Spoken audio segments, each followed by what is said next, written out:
Alors l'intitulé est assez parlant en soi. L'intelligence artificielle va-t-elle tuer l'homme? Peut-être qu'avant de le tuer, elle va le remplacer, ce qui est, semble-t-il, déjà le cas. Si vous avez pu observer certaines innovations. Tenez, j'étais tout à l'heure sur le site d'une chaîne de télévision suisse qui vient de remplacer sa présentatrice météo. Je ne sais pas si vous avez vu ça. Donc vous avez une belle présentatrice météo, toujours fraîche, toujours jeune, toujours disponible, et qui donc n'existe pas. Et donc on peut considérer que les présentatrices météo, c'est un métier qui vient de disparaître, du moins en Europe, parce que, semble-t-il, il y avait déjà des robots qui, dans d'autres régions du monde, s'étaient invités comme ça sous l'œil du public. Mais là, ça vient de débarquer chez nous. Et puis on peut décliner depuis déjà quelques temps cette réalité qui va tendanciellement peut-être s'imposer. Vous avez vu que Goldman Sachs a prédit récemment que 300 millions d'emplois disparaîtraient en Europe et aux États-Unis. Donc ce n'est pas seulement l'intelligence artificielle en soi, c'est aussi évidemment toutes ses conséquences. Donc on voulait un petit peu envisager les choses sous plusieurs ordres ce soir. Le premier ordre, ça serait où allons-nous avec ces nouvelles technologies? Et puis le deuxième, peut-être revenir aux origines de l'IA. On va voir comment les choses se sont constituées, parce que ce n'est pas finalement très connu du grand public. Et puis peut-être aborderons-nous, on verra comment les choses se présentent, la question de la conscience. Ces robots pourront-ils un jour sortir du cadre? Est-ce qu'on va vers quelque chose d'apocalyptique, je ne sais pas, ou d'un autre monde, qui a déjà été prédit déjà depuis longtemps par la science-fiction, cela dit. Donc je suis heureux d'accueillir Gilles Babinet et Cédric Sauvia. Respectivement, vous retrouverez les ouvrages de l'un et de l'autre tout à l'heure. Refondre les politiques publiques avec le numérique aux éditions du Duno pour Gilles Babinet. Et puis pour Cédric Sauvia, l'intelligence artificielle, donc la nouvelle barbarie. Je précise que, comme ça a été dit, vous présidez l'association contre l'intelligence artificielle. Alors peut-être peut-on commencer par cette question. Est-ce que c'est une innovation qui est aussi déterminante que celle de l'électricité? Cédric Sauvia, Gilles Babinet, est-ce que ça ramène beaucoup plus vite que l'électricité? Allez, chacun, vous allez vous partager un micro, je suis désolé. Ou... je ne sais pas si le micro marche. Tout le monde m'entend? Oui. Alors c'est comparable, c'est une invention au même titre que l'électricité, effectivement, qui va se répandre. Après, est-ce que c'est comparable? Probablement pas, puisque l'électricité, ça consiste à faire circuler les électrons, pas à les faire réfléchir. Donc on est en face d'une invention qui n'est pas du tout de même nature que celles qui ont eu lieu jusqu'à présent, qui s'adressaient essentiellement au remplacement de la force mécanique de l'homme, alors que là, on est en face d'un remplacement de ses capacités cognitives, et donc on est sur quelque chose qui n'est pas du tout de même nature. D'abord, merci d'organiser ce débat. Je suis très heureux de pouvoir échanger avec vous, mon contradicteur, sur ce sujet. Et je pense qu'effectivement, c'est très important d'en parler parce que je pense que chacun d'entre vous avait pu l'expérimenter. Ça alimente ces conversations et beaucoup de questions restent pour le moment irrésolues. Et donc, c'est souhaitable d'échanger à ce propos. Je crois effectivement que c'est une invention majeure. À titre personnel, moi, ça fait maintenant 35 ans que je suis dans le monde de la technologie et je n'ai jamais eu le sentiment que quelque chose d'aussi important arrivait. J'ai connu l'arrivée d'Internet que j'ai vu comme quelque chose d'extrêmement puissant, mais là, je pense que ce à quoi nous faisons face est caractéristique parce que c'est une technologie qui est capable d'adresser des environnements incertains et qui compose la très grande majorité de ce qu'on rencontre. Les environnements certains, c'est par exemple ce que peuvent faire les automates, des processus industriels. Mais ces processus-là, ils sont finalement assez peu nombreux. Ou la gestion d'un système comptable, par exemple, processus avec des données qui sont certaines et qu'on peut facilement traiter.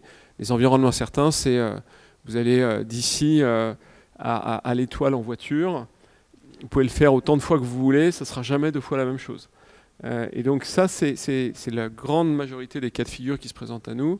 Et on a enfin des technologies qui sont capables de les traiter et de fait d'amener des gains de productivité qui sont probablement extrêmement significatifs. C'est au-delà de ça une technologie systémique comme l'électricité, c'est-à-dire qui est amenée à se retrouver dans un nombre d'usages extrêmement élevé comme c'est le cas avec l'électricité. Et ma question, c'était aussi, est-ce que ça va provoquer des blocages psychologiques, du déni, de l'opposition, comme l'électricité a pu provoquer au départ lorsqu'il s'agit d'électrifier en particulier des rues de Paris?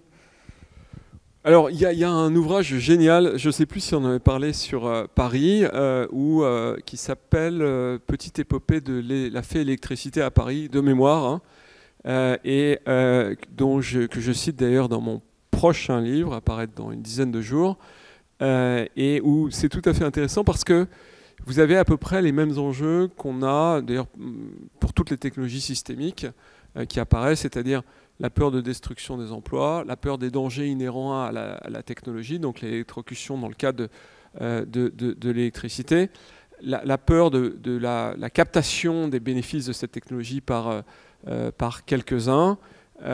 Et donc, parfois, sur certains paragraphes, je me disais, on remplace électricité par intelligence artificielle, et ça marche assez bien. Et donc, là, dans ce cas-là, oui, moi je pense qu'on a des raisons tout à fait raisonnables d'avoir peur, mais pour autant, c'est justement pour ça qu'il faut en discuter, comprendre ce qui se passe et être capable de traiter les points les plus inquiétants ou les plus problématiques de ces technologies. Alors c'est vrai que Sovia, justement, toujours sur l'électricité, est-ce qu'il y a des raisons de s'opposer, comme vous dirigez l'association opposée à l'intelligence artificielle? Est-ce que vous êtes dans le même combat que ceux qui refusaient l'électricité au XIXe siècle? L'avenir le dira, c'est difficile à dire. Enfin, ceux qui se sont opposés à l'électricité sont plus aujourd'hui. Enfin, ceux qui s'opposent à l'électricité sont plus très nombreux aujourd'hui. Enfin, il y en a encore.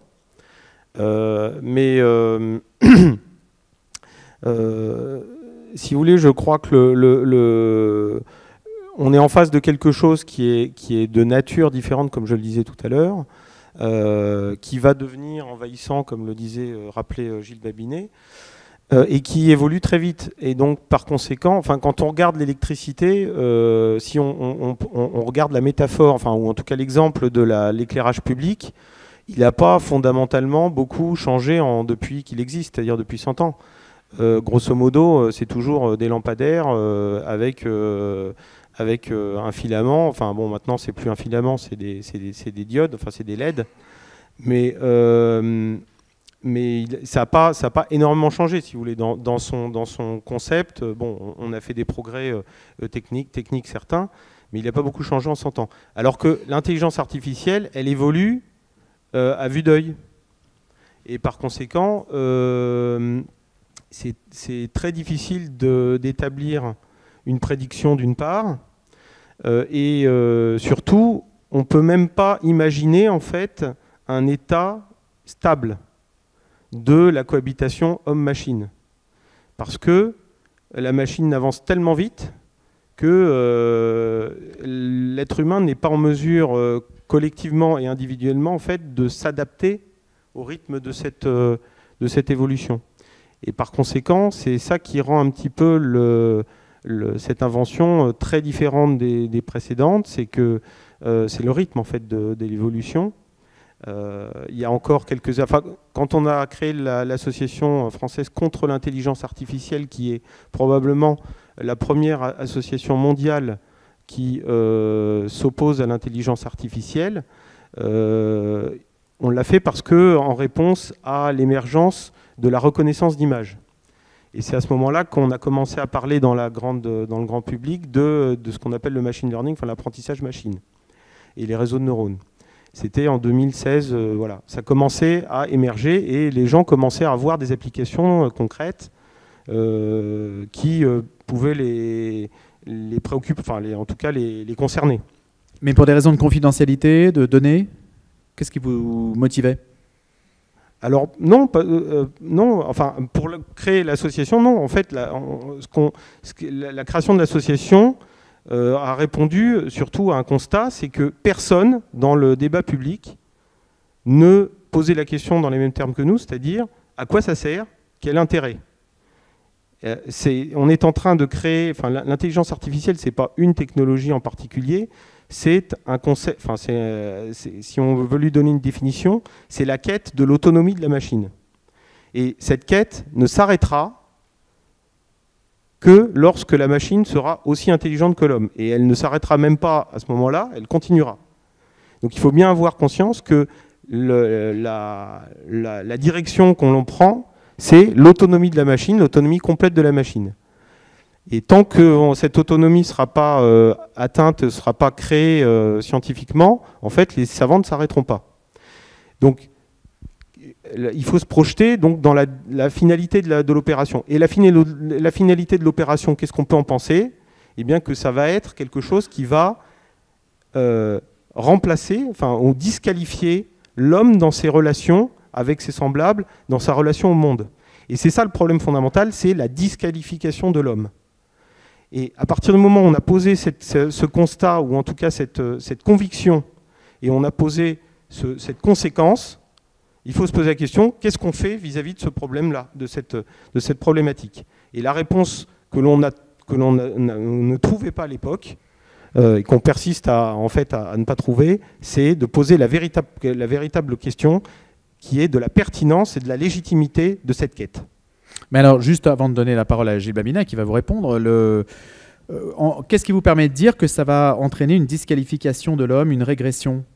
Un bon usage de la machine ne peut-il pas obliger les hommes à être plus créatifs, plus productifs? Et de fait, ça va faire monter le niveau d'exigence de l'homme par rapport à la machine, mais pas nécessairement aboutir à sa régression. Alors, je vais vous donner un exemple. Dans le cas de la machine, de la voiture autonome, bon, qui n'est pas encore tout à fait au point, certes, mais enfin bon, aujourd'hui, la plupart des gens reconnaissent que la voiture se conduit toute seule, est capable de se conduire toute seule. Qu'elle ne soit pas encore commercialisée, etc., c'est pour des problèmes juridiques, etc., on peut en débattre, mais c'est pas l'objet. En tout cas, la voiture, une voiture automatique, est plus fiable qu'une voiture pilotée, conduite par un humain. Voilà. Ça, c'est la première étape, c'est-à-dire la supériorité de la machine sur l'homme. Deuxième étape, interdiction de la conduite humaine. Forcément, puisque une fois qu'il aura été établi que la machine conduit de manière plus sûre que l'homme, ça deviendra un crime de conduire. Sauf que vous dites que la machine aujourd'hui ne voit pas du tout la contextualisation de l'environnement de la voiture autonome. Les retards pris sur la voiture autonome, c'est lié au fait que l'intelligence humaine fait des calculs en fait beaucoup plus rapides encore que ceux de la machine pour voir les hypothèses d'accident sur une route, et que les promoteurs de la voiture autonome se sont rendus compte que c'était beaucoup plus complexe que ça. Oui, il ne s'agissait pas de mettre une voiture sur une route, il s'agissait de tout prévoir, oui. Tous les imprévus. Monsieur Dauphren, si vous permettez, je pense que c'est prendre le problème par le petit bout de la lorgnette. Ce n'est pas parce qu'aujourd'hui la machine n'a pas encore toutes les qualités requises qu'il n'est pas manifeste qu'elle va les atteindre et que tous les efforts sont faits pour atteindre cet objectif. Donc on n'est peut-être pas encore arrivé à un état de perfection, mais je crois qu'il faudra sérieusement s'inquiéter quand on aura atteint ce niveau. Comme je le disais tout à l'heure, en 2016, apprentissage machine, reconnaissance d'image, création de vidéos, enfin ce qu'on appelle le deepfake, c'est-à-dire création de vidéos avec incorporation de manipulation de vidéos en fait pour faire circuler par exemple des fausses informations. 2023 ou 2022, fin 2022, on a ChatGPT. Et ChatGPT, c'est quelque chose que dont beaucoup de gens ont entendu parler et que les étudiants utilisent déjà pour pouvoir faire leur mémoire et leurs exercices, leurs compositions. Et par-dessus le marché, vous avez déjà des étudiants qui ont dit « Moi, j'ai plus besoin de profs particuliers parce que je me suis rendu compte que ChatGPT était plus efficace et expliquait mieux. » Donc, vous voyez qu'entre 2016 et 2022, en 6 ans, il y a déjà eu un changement de nature. C'est-à-dire qu'on a encore franchi un cap en 6 ans. Bah, qu'est-ce que ce sera dans 6 ans? Alors, on va laisser la question en suspens. Gilles Babinet, sur cette... d'abord sur ce point de la déqualification, la disqualification de l'homme, interdiction de la conduite humaine si jamais on arrive à la voiture autonome. Est-ce que vous partagez cette perspective? Première chose que je pense importante de dire, c'est que rien de ce que vient de dire Cédric n'est faux. Et même c'est tout à fait exact et je suis d'accord en tout point avec ce qu'il dit. Je suis moins d'accord avec ses conclusions. C'est-à-dire que personnellement, je suis plutôt content d'être disqualifié pour conduire une voiture. C'est-à-dire que... Rapprochez-vous du micro peut-être. Je suis plutôt content d'être disqualifié pour conduire une voiture. Et tout comme je pense que j'ai été disqualifié pour faucher les champs, tel qu'on le faisait au XVIIIe siècle, avant qu'on invente les moissonneuses-batteuses. 90% des gens travaillaient dans le domaine agricole avant le 19e siècle. Et voilà, je pense qu'il n'y a personne ici qui travaille dans le domaine agricole. On a tous été disqualifiés d'une certaine façon pour ça. Donc on va se faire disqualifier. Je crois que le terme est un peu dur, mais dans bien des domaines, on va le faire. C'est le propre des gains de productivité. Des machines qui sont capables de faire des choses de plus en plus sophistiquées. La question, c'est, avons-nous besoin des gains de productivité ou pas? Parce que c'est quelque chose qui a hanté l'histoire moderne, cette question, et ça a commencé d'ailleurs au début du 19e siècle avec le mouvement des ludistes qui cassaient les métiers à tisser plus sophistiqués que ceux qui préexistaient, qui avaient un rapport productif d'un facteur 20 par rapport à ceux qui préexistaient. Et donc il était évident que les gens qui travaillaient les tissus et qui voyaient ces machines arriver comprenaient que ça n'allait pas durer très longtemps avant qu'ils soient totalement désintermédiés et remplacés par ces machines. C'est la même chose avec l'intelligence artificielle, et je pense que sur le plan strictement économique, il ne faut pas se leurrer, on va avoir des déplacements d'emploi assez importants. Tout à l'heure, vous avez évoqué les travaux de Goldman Sachs. Goldman Sachs ne dit pas disparaître, il dit affecter, ce qui n'est pas la même chose. Et, la nuance elle est très ou importante. La différence elle est très importante parce que si je prends par exemple le secteur des transports, eh bien, on prend un cadre radical. Il y a 25 millions de personnes aux États-Unis qui vivent du monde de l'industrie des transports. Et donc vous allez avoir tout d'un coup, imaginons, on radicalise le modèle, il n'y a plus personne qui conduit une voiture. Mais c'est pas, pour le coup, vous n'êtes plus dans un monde ISO.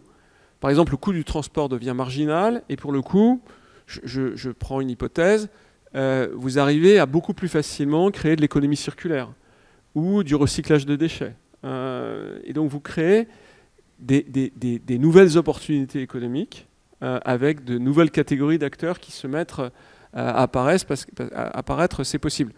Aujourd'hui, si vous prenez l'économie d'il y a 30 ou 40 ans, même pas, il y a 30 ans, et que vous essayez de créer un système de type Amazon sans technologie, avec par exemple uniquement le téléphone, vous ne pouvez pas le faire. Vous allez avoir des coûts de gestion qui seront faramineux et vous n'arriverez pas à le faire. Donc les technologies permettent la création de nouvelles opportunités et il ne faut jamais considérer leurs conséquences comme isostatiques. Elles font évoluer de façon extrêmement forte le contexte dans lequel on se trouve.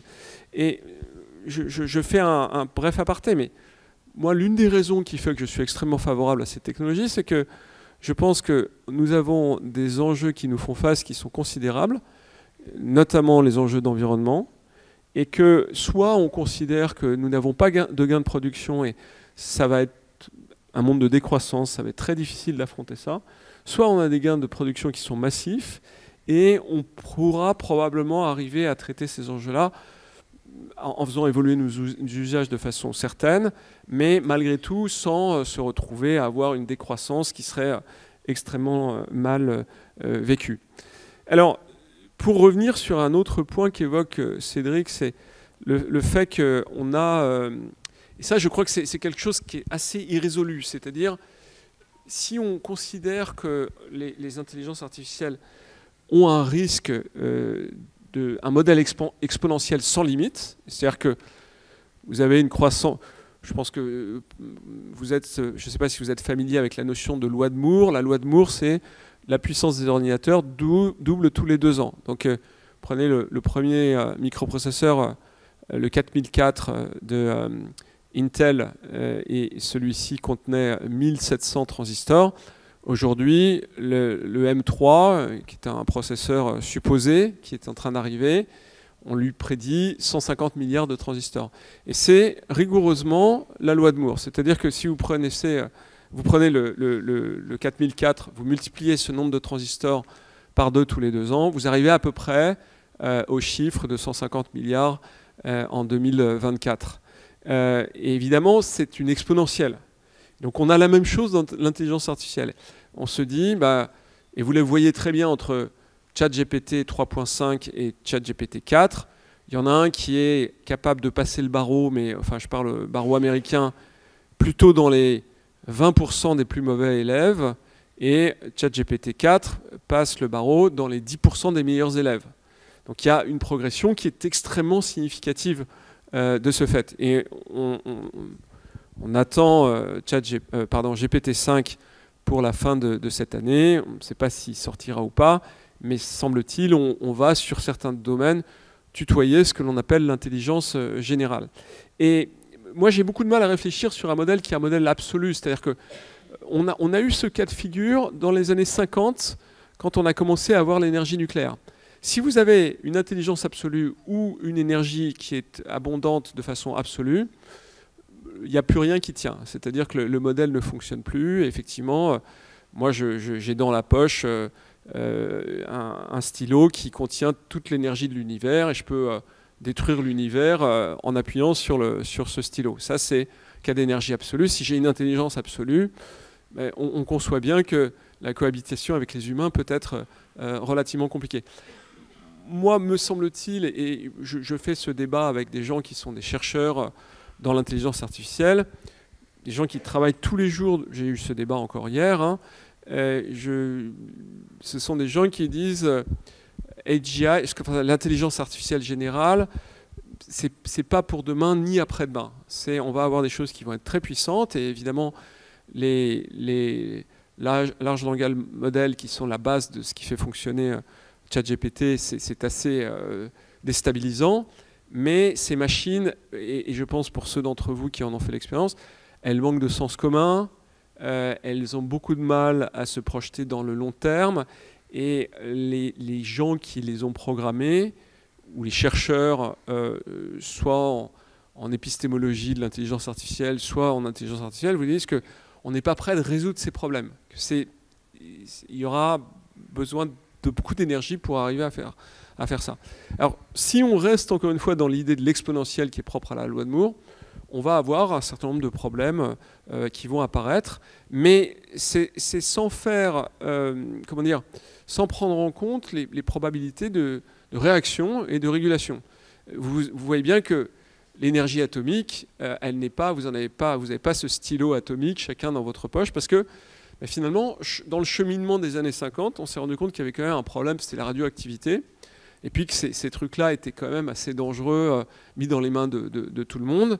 Et autant la science-fiction a baladé pendant assez longtemps l'idée qu'on allait voir des avions, des voitures, des bateaux, et on a eu d'ailleurs toutes ces technologies, on a fabriqué des voitures atomiques, des avions et des bateaux, il y en a toujours d'ailleurs aujourd'hui des bateaux, et on en est revenu parce que la régulation est arrivée en force dans ce domaine. Voilà, donc je pense que c'est quand même des choses dans l'histoire des techniques qui méritent d'être mises en perspective. Alors Cédric Sauvia, est-ce que vous partagez ce point de vue justement sur la capacité à réguler l'intelligence artificielle, puisque ça semble aller à l'encontre de ce que vous disiez tout à l'heure et l'extrême rapidité avec laquelle elle progresse et elle semble incontrôlable? Oui, écoutez, si effectivement on arrive à réguler, c'est une bonne nouvelle. Et comment? Mais je voudrais revenir sur un point qui me semble important dans ce que disait Gilles. C'est que pour Gilles, l'avantage et le bénéfice de l'intelligence artificielle, c'est un gain de productivité. Je pense que la problématique, c'est que l'intelligence artificielle, par son évolution, par son développement et par son caractère invasif, remet en question le sens de l'existence humaine. Et je pense que le gain de productivité, la problématique des gains de productivité me semble très réductrice par rapport à l'enjeu qui est celui de l'existence humaine. Quand vous êtes un jeune étudiant ou un jeune élève et que vous apprenez un métier, vous apprenez des connaissances, vous apprenez un métier, vous apprenez à devenir un citoyen également, puisque l'école sert également à ça, et que toutes les perspectives d'emploi qui peuvent vous être adressé comme modèle et éventuellement inspirer votre vie sont concurrencés par la machine, il devient extrêmement difficile de se projeter dans la société. Et je pense que ça va provoquer une démoralisation qui a déjà eu lieu, d'ailleurs, qui est déjà en cours, qui est déjà en marche, une démoralisation de la jeunesse. Bon, il n'y a pas que les jeunes qui sont évidemment confrontés à la problématique des pertes d'emploi, mais comme pour eux c'est une perspective et que c'est quelque chose qui donne un sens à leur vie, eh bien ce sera d'autant plus douloureux et d'autant plus difficile. Donc je pense que la question du gain de productivité, c'est vraiment, comment dirais-je, aborder la question de l'existence humaine d'une manière qui est extrêmement réductrice, extrêmement économique, productiviste. Et en fait, bien évidemment, avec les gains de productivité, on justifie n'importe quoi. Mais la question qu'on pose aujourd'hui, je pense que c'est le bien. Enfin, on pose la question d'un point de vue plus fondamental, plus métaphysique, j'allais dire, qui est à quelle sorte de relation au monde l'IA nous conduit. Et cette relation au monde, elle disparaît. Parce que la machine se mettra systématiquement en intermédiaire entre l'être humain et le monde, et l'être humain et les autres. Et c'est déjà aujourd'hui le cas avec Internet, etc. On voit bien que le numérique, d'une manière générale, les écrans, forment une barrière qui, pour certains jeunes, est devenue la seule et unique réalité. Ça, c'est déjà aujourd'hui un véritable problème social et psychologique pour les enfants. Mais demain, ce sera encore pire parce que justement, ces écrans, cette barrière, elle sera intelligente et donc elle sera en mesure d'interagir et elle deviendra le principal vecteur d'interaction avec le monde. Donc je crois que c'est ça véritablement qui est problématique. Et les gains de productivité sont pas, en réalité, c'est pas finalement, c'est pas comment dire, c'est pas fondamental. Oui, on vit dans une société qui nous martèle en permanence l'impératif de la croissance, l'impératif de la production, mais ça c'est parce qu'on a créé une société qui est partie dans un délire productiviste, j'allais dire. Et donc aujourd'hui, effectivement, on a l'impression que la seule solution, c'est la fuite en avant. Mais je crois qu'il faut prendre un peu de recul. Justement, l'intelligence artificielle, c'est une évolution aujourd'hui qui amène à réfléchir sur le devenir de la société technique, de la société occidentale. Est-ce qu'il faut aller jusqu'au bout de la logique productiviste et technologique, qui est toujours plus, savoir faire toujours plus, asservir toujours plus la nature, parce que finalement, ce qui nous attend au bout, c'est notre disparition.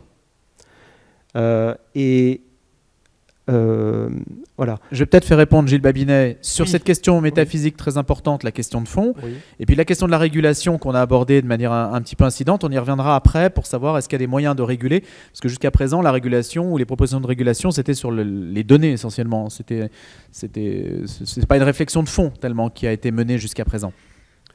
Alors Gilles Babinet. Alors là, on est vraiment sur les aspects métaphysiques, mais et au-delà de ça sur le projet de société. Donc moi, cet échange sur, entre guillemets, une rupture de modèle social très forte et de sortir de cette logique de productivité, je l'ai effectivement assez souvent. Je l'ai notamment avec mes amis qui sont plutôt à l'extrême gauche et dans le camp des Verts.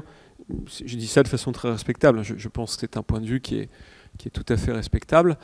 Mais c'est vrai que... Alors je suis sans doute beaucoup plus dans une logique en escalier, c'est-à-dire que je ne sais pas si... Enfin, j'ai plus de difficultés à dire on va perturber le cours de l'histoire technologique qui est quand même très largement inarrêtable, et je pense que vous l'avez dit d'ailleurs, et puis au-delà de ça, on va changer complètement de modèle de société pour aller vers une société qui remettra en cause le dogme de la croissance, etc., etc. Moi, je pense que oui, pourquoi pas, mais on a, dans tous les cas, un enjeu immédiat, c'est de restaurer les environnements, de capter du CO2, enfin, en tout cas, d'arrêter d'en émettre, et que ça demande des moyens de production. Est-ce que vous acquiescez déjà à l'idée que ça va démoraliser la jeunesse, comme le dit Cédric Sauvia ? Ben, en fait, c'est d'abord, je pense que il y a une hypothèse que fait Cédric, c'est que les gains de productivité attendus de l'IA sont quasi absolus. Et donc, enfin, il me semble, hein, est-ce que, tout comme il pense que, je pense que vous pensez que l'IA générale va survenir dans un temps qui ne sera pas trop loin, les gains de productivité vont être absolus. Donc moi, je suis assez circonspect à cet égard, c'est-à-dire que je pense qu'on a quand même beaucoup de défis à résoudre pour arriver à faire ça, et dans une perspective qui est peut-être moins lointaine, c'est-à-dire dans les décennies qui viennent, je pense, on va plutôt avoir des systèmes qui seront extrêmement efficaces, mais qui ne nous remplaceront pas.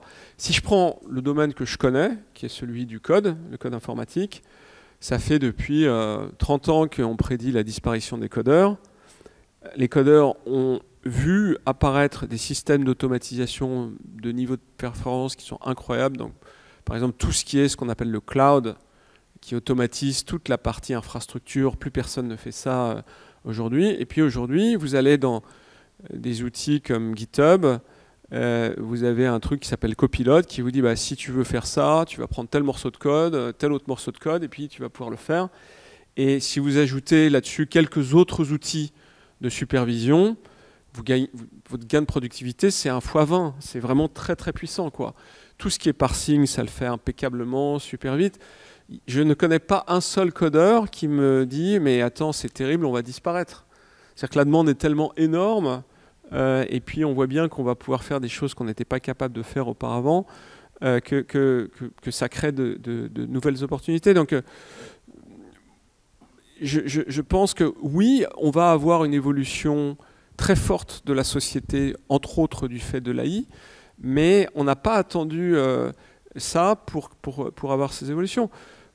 Comme vous tous ici, moi je fréquente des jeunes qui ont entre 16 et 20 ans, et leur discours est très radical. Ils disent mais moi je ne vais pas aller travailler chez Total, je ne vais pas faire HEC, tout ça ne m'intéresse pas parce que vous avez complètement bousillé notre monde, et donc je veux faire quelque chose qui soit différent.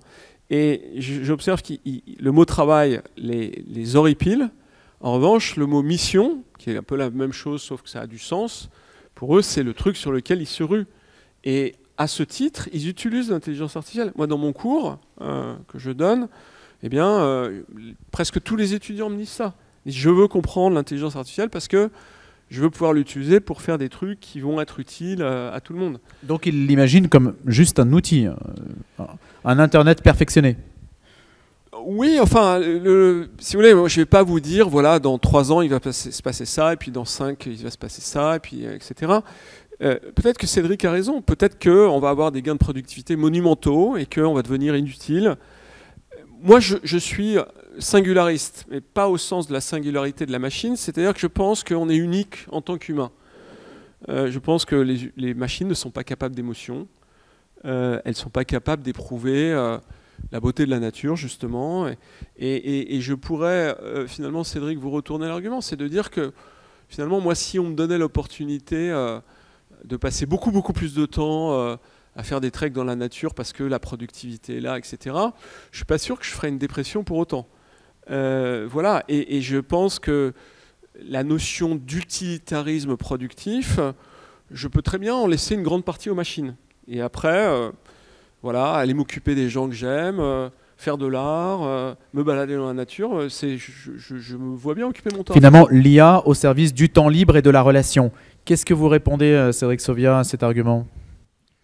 Je réponds que déjà le terme de gain de productivité me paraît réducteur, encore une fois. Quand une machine compose une symphonie comme Mozart, j'appelle pas ça des gains de productivité, j'appelle ça justement un empiètement sur la créativité humaine.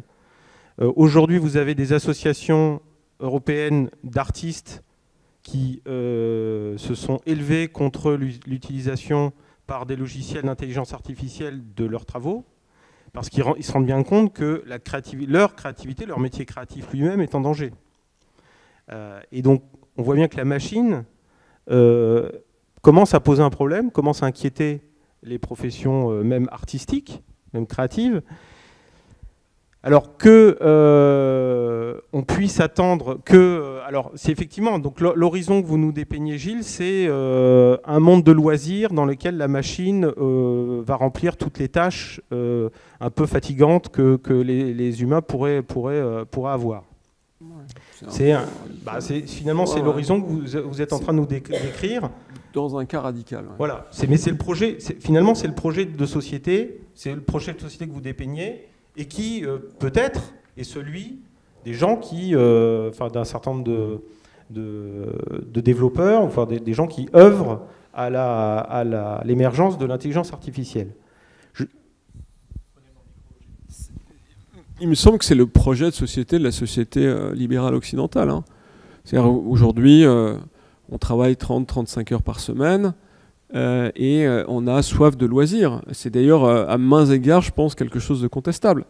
Je lisais un livre de Olivier Babot qui est très critique sur la notion de loisir. Bravo, merci. J'oublie toujours les titres des livres, mais voilà. Bon, il a, je trouve, un point qui est assez fort à cet égard. La question, et c'est une question à laquelle moi je n'ai pas la réponse, mais j'avais ce débat il y a quelques jours dans un déjeuner avec des amis, et la conclusion du débat, c'était finalement l'intelligence artificielle, c'est le problème des non-transcendants, des gens qui pensent que en fait, on est dans un monde au mieux immanent et que on a la capacité de toucher un peu les murs de notre connaissance. Et puis, une fois qu'on est arrivé à cette limite, c'est les machines qui prennent le dessus. Et ça veut dire que, effectivement, et je trouve que votre point est très bon, si un jour une machine est capable de faire une œuvre qui est je sais pas, du Mozart ou quelque chose de vraiment très... C'est déjà le cas, il ne faut pas dire si un jour, c'est déjà le cas. Mais moi, quand j'écoute ce que composent les machines, et j'ai passé un week-end, il se trouve que j'aime beaucoup la musique, un week-end à aller sur les différentes plateformes, je ne vois pas du tout ce talent-là. Écoutez, il y a des essais en grandeur nature qui ont été faits devant des auditoires où des œuvres d'intelligence artificielle ont été jouées parmi des œuvres humaines, et les gens sont totalement capables de reconnaître Mozart, Beethoven et l'INIA. Donc ça veut bien dire que c'est possible. Voilà. C'est déjà aujourd'hui, on est en train de parler d'aujourd'hui, on n'est pas en train de parler d'un hypothétique avenir, on est en train de parler d'aujourd'hui. Alors qu'est-ce que ce sera demain ? Moi je veux juste rappeler que la loi de Moore, effectivement, aujourd'hui, ça fait 30 ans qu'on nous explique qu'elle va être dépassée, mais elle ne l'a pas été, et aujourd'hui on peut estimer raisonnablement que jusqu'en 2030, elle sera valable, puisque vous parliez de 150 milliards de transistors sur une puce, et Intel aujourd'hui prédit 1000 milliards de transistors sur une puce en 2030. Vous avez, je me suis simplement amusé à regarder les recherches, enfin les percées scientifiques de ces derniers mois. C'est à vous faire dresser les cheveux sur la tête. Vous avez des chercheurs qui ont découvert un système qu'ils appellent un réseau neuromorphique analogique qui réagit 1000 fois plus vite que les synapses du cerveau humain, voilà, à base de de verre de phosphosilicate. Vous avez des chercheurs qui ont découvert des matériaux supraconducteurs à température ambiante sous une pression 1000 fois plus faible que celle qui prévalait il y a encore quelques mois, donc laissant entrevoir la possibilité d'utiliser des matériaux supraconducteurs dans des applications courantes. Vous avez des chercheurs qui ont réussi à téléporter de l'information quantique d'un endroit, d'une pièce à l'autre, d'un bout de la ville à l'autre. Voilà. Donc on est en face d'un ensemble absolument gigantesque de percées techniques qui toutes, qui chacune à elle seule pourrait changer la face du monde et qui sont en train de se combiner. Et le résultat de tout ça, il est totalement imprédictible. Et alors vous me dites, on n'est pas encore, vous dites que vos amis chercheurs disent l'intelligence artificielle générale, on n'y est pas encore. Alors c'est pas du tout une obsession de ma part, hein. Je ne suis pas du tout obsédé par l'intelligence artificielle générale. Est-ce qu'on peut la définir par rapport à Oui, alors classique? l'intelligence artificielle générale, c'est une intelligence qui a conscience de soi. Voilà. Grosso modo, c'est arriver à peu près à la même niveau, on va dire, d'intelligence d'un être humain. Je pense que beaucoup de gens outre-Atlantique ne partagent pas l'optimisme ou le pessimisme, tout dépend du point de vue selon lequel on se place de vos amis, d'une part. Et ce que je voudrais dire, c'est que ces mêmes personnes qui prédisent que ça n'arrivera pas de sitôt, c'est pas pour demain, c'est pas pour après-demain, ont été incapables de voir la percée du deep learning en 2016, celle de ChatGPT qui a surpris tout le monde en 2022. Donc, leur capacité prédictive, je m'excuse, à mon avis, est assez limitée. Parce que c'est normal. Il est impossible d'imaginer, il y a à peu près 10 millions de chercheurs en physique sur Terre, il est impossible d'imaginer les conséquences de toutes ces recherches et surtout leurs combinaisons. C'est pas possible. Donc tout ce qu'on peut dire, c'est que c'est imprédictible, incontrôlable. Par contre, ce qu'on peut faire, c'est imaginer quelles sont les conséquences. Et donc, alors, effectivement, une possibilité, un avenir possible, c'est la société de loisirs absolue. C'est-à-dire, finalement, rentrez chez vous, allez vous promener dans la nature, il n'y a plus rien à faire. C'est une possibilité, d'accord ? Moi, je ne suis pas sûr que ce soit une avancée majeure pour l'espèce humaine que d'arriver à une situation dans laquelle tout le monde n'a plus rien à faire. Parce que je pense que le sens de l'existence humaine, c'est d'être utile au service des autres. Et donc, alors après, c'est une conception comme d'autres, hein, tout le monde ne la partage pas. Mais je pense que la conception selon laquelle on sera enfin libéré du travail me paraît plutôt une régression plutôt qu'un progrès. Voilà. Avec un revenu universel. Avec voilà, une distribution gratuite, hein, c'est panem et circenses.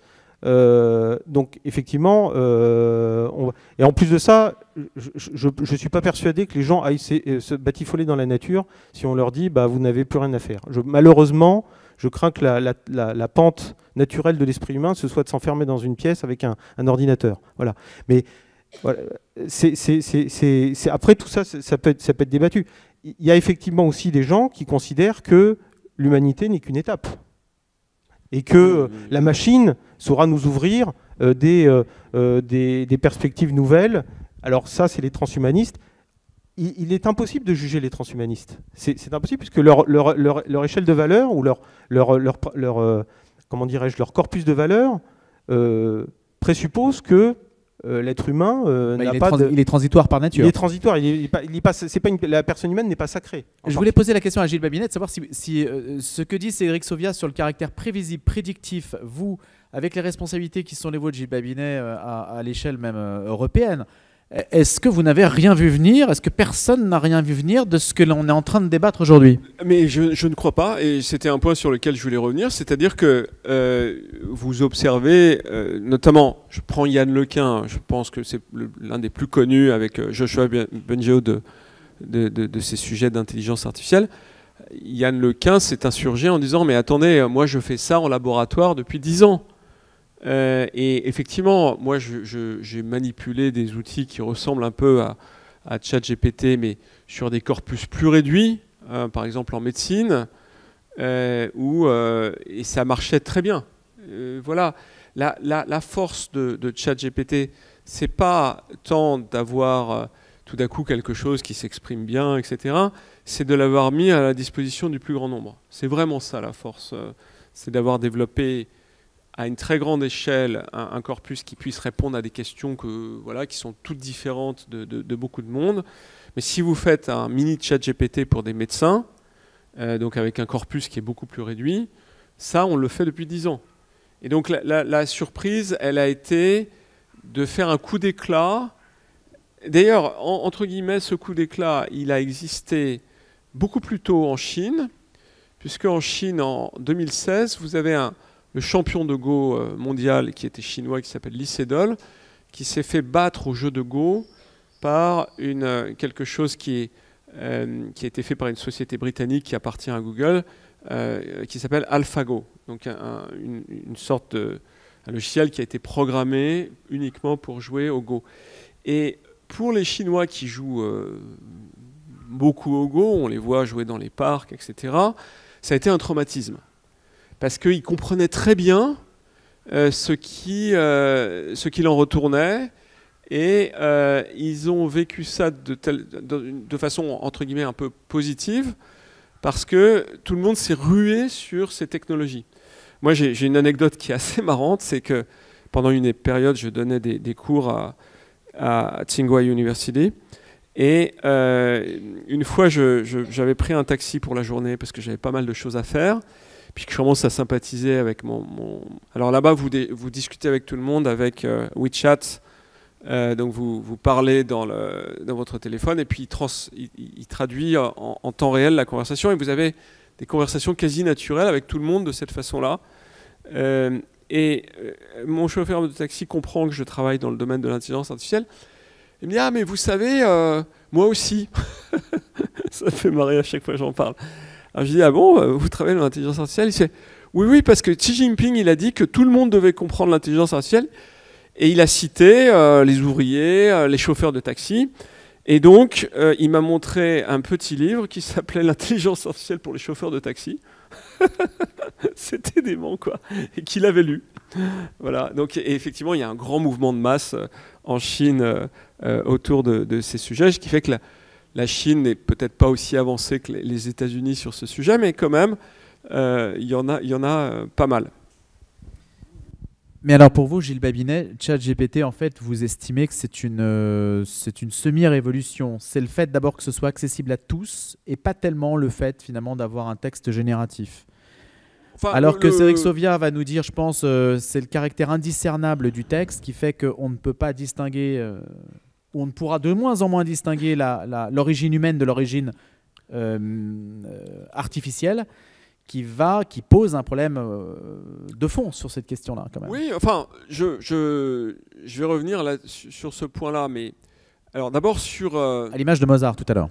Je vais revenir là-dessus, ouais. Sur ChatGPT, le tour de force, c'est de mettre 150 millions de dollars à peu près, c'est ce qu'on estime, hein, sur la table, pour acheter des processeurs qu'on appelle des GPU en grand nombre. Chaque processeur avec son environnement coûte à peu près 15 000 $, et puis d'acheter l'électricité, enfin tout ce qui permet d'entraîner tout ça pendant à peu près 8-9 mois. Voilà, ça il faut le faire parce que vous n'avez pas de modèle d'affaires à la fin, vous mettez 150 millions sur la table, vous ne savez pas pourquoi vous le faites. Alors aujourd'hui, Microsoft a investi, ça vaut beaucoup d'argent, on dit que ça vaut 30 milliards. Super, mais au départ, ça devait être une opération, une association à but non lucratif. Ça l'était, effectivement, c'est un dévoiement. Et il disait même à l'époque, il y avait même dans le manifeste de OpenAI, qui était donc la société qui a créé ce ChatGPT, il y avait même en toutes lettres, nous voulons œuvrer à l'émergence d'une intelligence artificielle générale, parce qu'eux, ils en sont convaincus, sûre et bénéfique à tous, quelles que puissent être les opportunités de profit que nos chercheurs pourraient rencontrer en chemin. Et bien, la première opportunité de profit, ils ont transformé la société en association à but semi-lucratif, voilà, pour pouvoir lever des fonds. Et j'espère qu'ils pourront achever leur métamorphose dans les prochains mois et aller jusqu'au bout de leur véritable logique. Oui, c'est tout à fait exact. Et c'est effectivement... un dévoiement de ce qu'ils étaient au départ. Mais donc, l'histoire, c'est quand même plus une histoire de mettre à l'échelle. Les larges langages modèles, ça a été décrit en 2012. Voilà. Et d'ailleurs, ça rend fou Yann Lequin qui dit « Mais attendez, arrêtez de me prendre la tête avec ça, il n'y a rien de nouveau sous le soleil. » Voilà. Et quand vous êtes dans des laboratoires... Par exemple, quand vous êtes chez Google AI, dans le 9e arrondissement, on vous montre des trucs qui sont beaucoup plus spectaculaires. Vraiment. C'est tout à fait...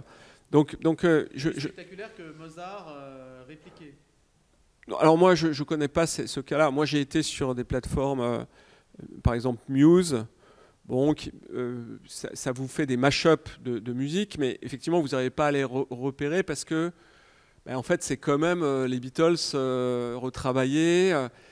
Mais moi, je trouve, personnellement, ça ne m'émeut pas autant. C'est-à-dire qu'il n'y a pas de sens, il n'y a pas... c'est pas une belle... c'est pas la même chose, je pense. Et je ne pense pas que ça le sera d'ici peu. Je pense que... Et j'aimerais bien voir ces comparaisons dont vous parlez, parce que je pense que si un phrasé, aucun doute, on vous fait ça remarquablement bien, etc. Un opéra, je suis beaucoup plus dubitatif. Je suis même sûr que ça n'est pas possible. Renseignez-vous. Vous avez des exemples, Cédric Sauvien? Renseignez-vous, regardez sur Google, vous regardez un symphonie entièrement composée par informatique, vous allez le trouver. Je crois que l'expérience a été faite. Je crois même que l'opéra de Bordeaux, enfin l'orchestre symphonique de Bordeaux a joué une œuvre entièrement composée par une IA. Mais qu'il y ait une œuvre, je suis d'accord. Maintenant, est-ce qu'elle elle est aussi porteuse d'émotions que... Enfin, je doute de ça. Voilà. Bon, après, je me renseignerai, mais ce que j'ai entendu pour le moment, et j'ai passé, c'était pas le week-end dernier, c'était il y a 2-3 week-ends, j'ai passé quand même une après-midi à essayer différents outils, j'ai vu des tas de trucs qui avaient été composés, j'ai lu les débats de la RIA aux États-Unis qui commencent à se plaindre du fait que, ben, en fait, c'est pas du, je sais plus comment s'appelait cet artiste extrêmement célèbre, mais que c'est quand même du plagiat de ça, et que voilà, ça crée des débats qui sont, semble-t-il, sans fin à cet égard. Mais moi, je pense que c'est absolument pas du tout de la même nature que lorsque c'est fait par ce type donc d'artiste. en fait, votre ligne de défense, ça consiste à dire que la machine n'arrivera jamais à égaler l'esprit humain. Or, je pense que cette ligne de défense devient de plus en plus fragile. Elle était encore, il y a 10 ans, elle était encore crédible. Aujourd'hui, elle devient de plus en plus fragile. Quand vous avez ChatGPT qui passe, je suis désolé, mais des diplômes d'ingénieur ou des diplômes le diplôme du barreau, l'examen du barreau ou d'autres concours, avec une moyenne supérieure à celle de la moyenne des élèves, on est en face de quelque chose qui n'est pas discutable, si vous voulez. Alors, on peut toujours dire, oui, non, le cerveau humain est différent, il est métaphysique, il est magique. Le cerveau humain, c'est quelque chose qui n'a rien à voir. C'est magique. Il n'est pas magique, le cerveau humain. Le cerveau humain ne fait que obéir à un certain nombre de règles. Et en disant ça, je ne veux surtout pas m'attirer la critique d'être matérialiste. Je ne suis pas matérialiste. Aujourd'hui, la science prétend que l'esprit humain, enfin le cerveau, est une machine. Ce n'est pas moi qui le dis, c'est les scientifiques qui le considèrent. Voilà. Après, ça, c'est une vision qui est partagée c'est un consensus scientifique. Voilà. C'est une machine. Ce sont des neurones qui sont connectés les uns aux autres, en très grand nombre, certes, qui font énormément d'opérations par seconde, mais ça reste des opérations qui relèvent des lois de la physique, de l'électromagnétisme, de la mécanique quantique. Donc, il n'y a pas de raison scientifique, il n'y a pas de raison particulière pour que le cerveau humain soit répliqué par une machine, ne soit pas réplicable par une machine. Il n'y a aucune raison. Aucune raison. Donc après, c'est pas du tout ce que... Quand je dis ça, je n'ai pas réduit la personne humaine et l'existence humaine à des atomes. C'est tout à fait absurde de le dire. Le cerveau humain est capable de créer son propre niveau de réalité qui lui permet d'accéder effectivement à une réalité qui est plus riche que la réalité matérielle, qui est de la réalité spirituelle. Ça, c'est effectivement ce qu'on peut constater. C'est le propre de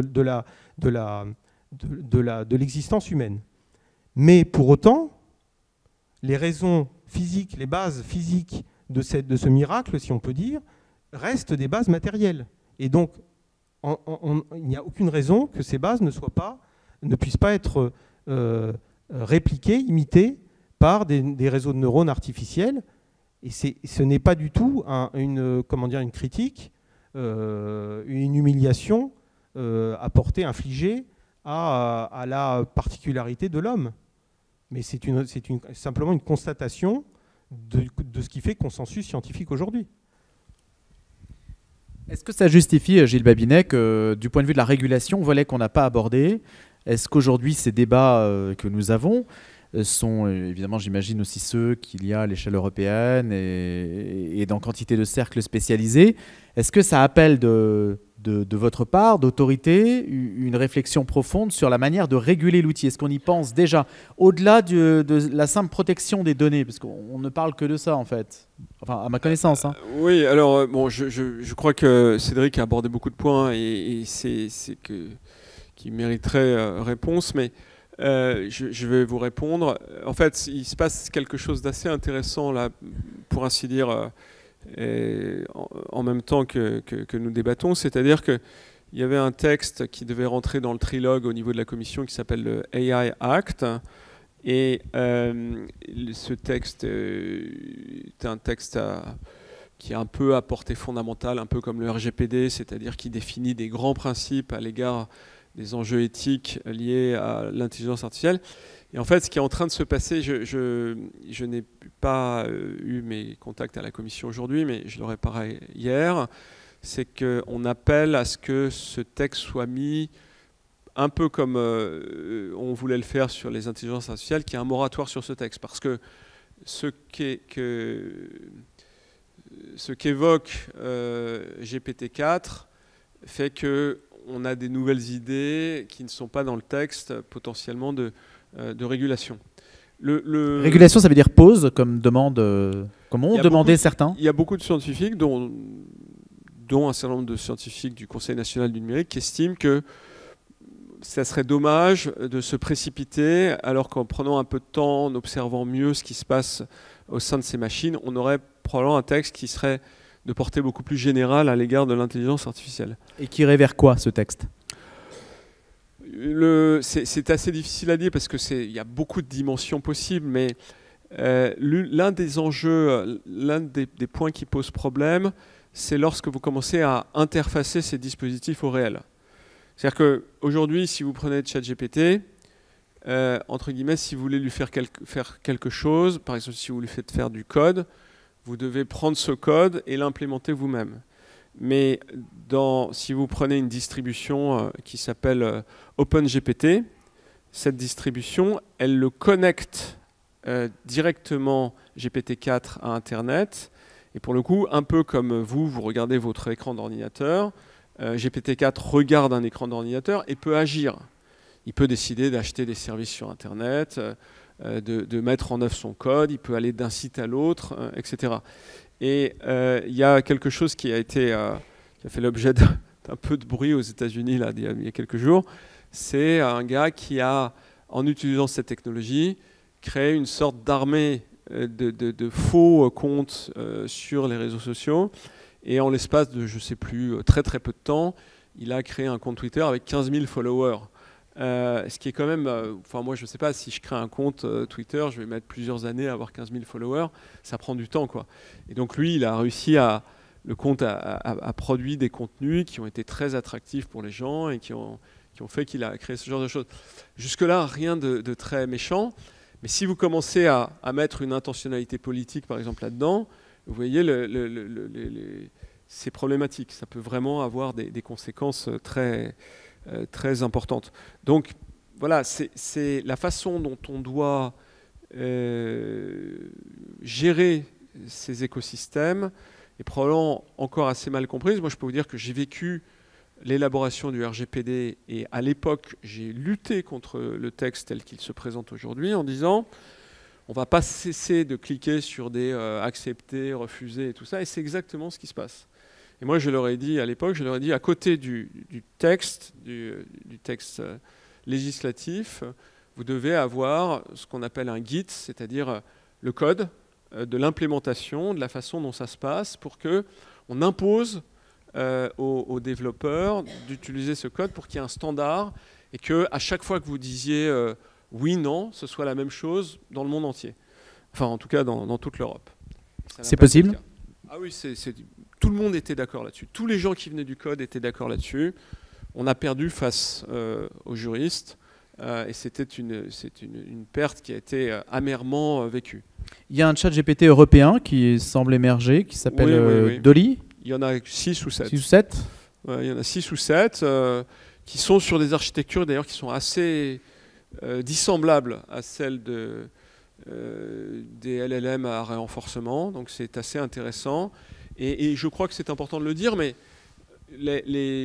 dans les grandes architectures, les Llama et autres, la part des Français dans ces projets est très importante. Moi, j'estime que, par exemple, Llama, qui est la grande architecture concurrente de GPT, c'est 8 Français et un Indien.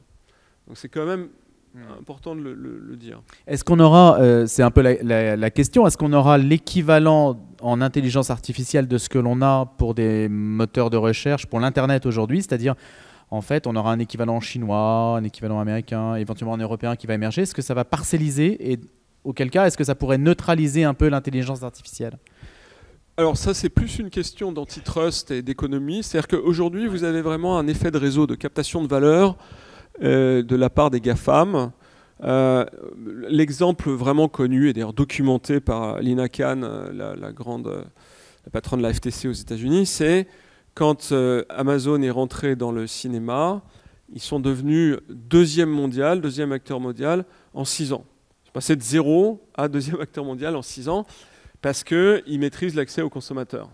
Et donc il suffit de mettre sur leur site web « Coucou, c'est nous, on fait du cinéma » et c'est facile de rentrer dans un nouveau métier. Demain, ils pourraient faire « Coucou, on fait du Uber » ou je ne sais pas quoi. Et ils auraient certainement un grand succès pour faire ce genre de choses. Et donc, la question, c'est est-ce qu'on peut faire apparaître de nouveaux services en dehors de ces effets de réseau ? Je pense que c'est difficile, mais que c'est probablement ce qui est un peu en train d'arriver. C'est-à-dire que même si OpenAI a un partenariat fort avec Bing et Microsoft, il semble que leur velléité d'émancipation soit toujours là. En tout cas, c'est ce que dit son fondateur. Et peut-être que ça deviendra une 6e plateforme, et puis qu'on aura d'autres qui apparaîtront à côté de Mais une position dominante américaine avérée aujourd'hui. Là, vous savez, l'Europe a fait à peu près tout ce qu'il fallait pour ne pas avoir sa place dans cette affaire. Et donc maintenant, on ne peut pas se plaindre d'être nulle part. Cédric Sauvia, ça compte pour vous l'équilibre géopolitique par rapport à l'IA, où vous raisonnez de manière un peu, comme on l'a vu, métaphysique, le projet de société global et finalement l'aspect géopolitique compte peu? Oui, en effet, l'aspect géopolitique. Si, je comprends. Je trouve qu'effectivement, il est utile. En tant que citoyen français, il est utile que des gens comme Gilles Babinet se battent pour que la technologie française se maintienne ou européenne se maintienne vis-à-vis des compétiteurs internationaux pour des raisons de court terme. Mais effectivement, l'objet de l'association de la FCIA, c'est de poser un problème qui est évidemment un problème universel et qui dépasse les frontières des pays, ça c'est certain, c'est un problème humain. Mais vous estimez qu'il sera par nature universel, il ne sera pas relativisé par des forces contraires ou par des intérêts. L'humain ne va pas reprendre le dessus, ne serait-ce que par la concurrence qui pourrait s'exercer. Ah bah non, l'humain va au contraire, l'humain va être broyé entre, si effectivement il y a une rivalité, bon, c'est déjà le cas, hein, mais si la rivalité s'exacerbe entre les pôles géopolitiques, ou si les pôles géopolitiques commencent à prendre une personnalité artificielle sur Internet, c'est-à-dire que la Chine aurait son moteur de recherche, ou en tout cas son intelligence artificielle, l'Europe la sienne, les États-Unis la leur, l'être humain là-dedans, il va être broyé par des machines qui seront au service des États, mais bon, enfin pas des citoyens en tout cas. Donc effectivement, oui. De toute manière, l'intelligence artificielle, c'est une irruption de puissance. Hein. On peut parler de gain de productivité, mais tout simplement de puissance. C'est-à-dire que c'est quelque chose qui est capable de faire des choses. Voilà, c'est de la puissance. Et que cette puissance, dans dans l'histoire de la technique, la puissance est toujours retournée contre ses supposés bénéficiaires. C'est-à-dire qu'il est évident qu'on a créé les mails qui nous permettent de communiquer plus facilement avec nos proches ou avec nos amis, mais en même temps, ça permet également de recevoir les mails de toute la planète. Donc, pour un mail qu'on envoie, on reçoit 50 spams. Voilà, donc il est évident que le risque existe, effectivement, que ce déploiement de puissance que procure l'intelligence artificielle se retourne contre le citoyen, qui sera la proie des États, des sociétés, des entreprises privées, des États qui souhaitent le contrôler ou le tracasser, parce qu'on a quand même, on est spécialiste, et en France on est certainement, je ne sais pas si on est champion du numérique, mais en tout cas on est champion de la tracasserie administrative. Et donc on imagine effectivement le pire de ce que pourrait être une IA au service de la tracasserie administrative. Hein, ce serait un drone qui vous suivra en permanence pour vous verbaliser au-dessus de votre voiture ou dans chacun des actes de votre vie. Donc ça, c'est sûr que le flicage artificiel a de beaux jours devant lui. Mais sans parler de tracasserie, il y a aussi le problème de la guerre artificielle, c'est-à-dire les drones. On sait aujourd'hui, on sait peu, on sait mal, on parle souvent de frappes de drones, etc. Mais la guerre devient de plus en plus robotique et que c'est proprement effrayant. C'est-à-dire qu'aujourd'hui, ça a terrorisé les populations civiles de Syrie, ça terrorise les populations civiles d'Ukraine, et un beau jour, ça terrorisera nos populations civiles. Alors, c'est vrai qu'aujourd'hui, on est tous, on a l'impression d'être tranquille, mais voilà, ce qui se passe aujourd'hui, ce qui se prépare, n'est pas de très bonne alloi. Une question sur la conscience de ces machines, ou la conscience supposée-t-elle de ces machines. Est-ce que la machine pourra dire un jour j'en ai marre d'être une machine? Elle n'aura pas besoin de le dire, puisque ça n'aura pas de sens, si vous voulez. À partir du moment où elle dit j'en ai marre d'être une machine, c'est qu'elle n'est déjà plus une machine, si vous voulez, au sens mécanique. Hein. La machine, c'est quelque chose qui obéit à un certain nombre de mécanismes, mais à partir du moment où elle est libre, c'est plus une machine, justement. Donc elle est machine au sens où l'être humain est une machine également. C'est un peu la même chose, si vous voulez. Vous dites qu'elle ne se posera plus la question parce qu'elle ne sera plus une machine, elle ne se reconnaîtra pas comme une machine. C'est comme ça que vous avez interprété la question. Oui, c'est-à-dire qu'elle n'aura pas besoin d'en avoir marre, si vous voulez. Oui, écoutez, c'est de la bonne question en fait. C'est que, je l'ai dit tout à l'heure, moi je ne crois pas à la singularité des machines. Je pense qu'elles peuvent devenir plus intelligentes que nous, elles le sont déjà. Hein. Dans bien des domaines, mais une calculatrice est plus intelligente que nous, calcule plus vite que nous, et ça depuis très longtemps.